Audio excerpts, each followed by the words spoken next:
how to create, map and filter lists in 3 different programming languages. Let's start with the programming language Haskell. Haskell is a functional programming language, so to define our list, we say my list is equal to a function that doesn't take any arguments and returns a list of integers. Then we say the list is equal to all the numbers from 0 to 10. Unlike in other languages, Haskell's range operator is inclusive. That is why we write 0 to 9. Next we define the increment function, which will increment a number by 1.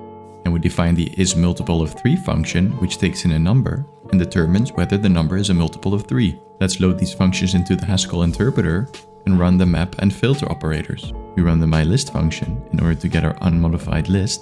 To use map, we can run map increment myList to increment all the numbers in my list. And finally, to filter a list in Haskell, we can run filter isMultiple_of_3 myList.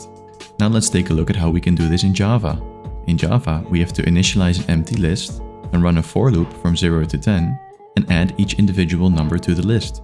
Once the list has been made, we can map a function onto the list by converting the list to a stream, and on the stream we can call map and pass in a lambda function from e to e+1, converting e to an integer because Java converts everything to a generic object. Finally, after mapping, we collect by converting the stream back into a list. Filter is used in a similar fashion. We first convert my list to a stream, and then we can filter using a lambda function, checking whether e modulo 3 equals 0, aka whether e is a multiple of 3. We then again use collect in order to convert our stream back into a list. Finally, let's look at Python. In Python, we can create myList using a list comprehension and range. We can then map a function onto all the items in that list by calling map, passing a lambda function which increments an item by 1 and passing our list.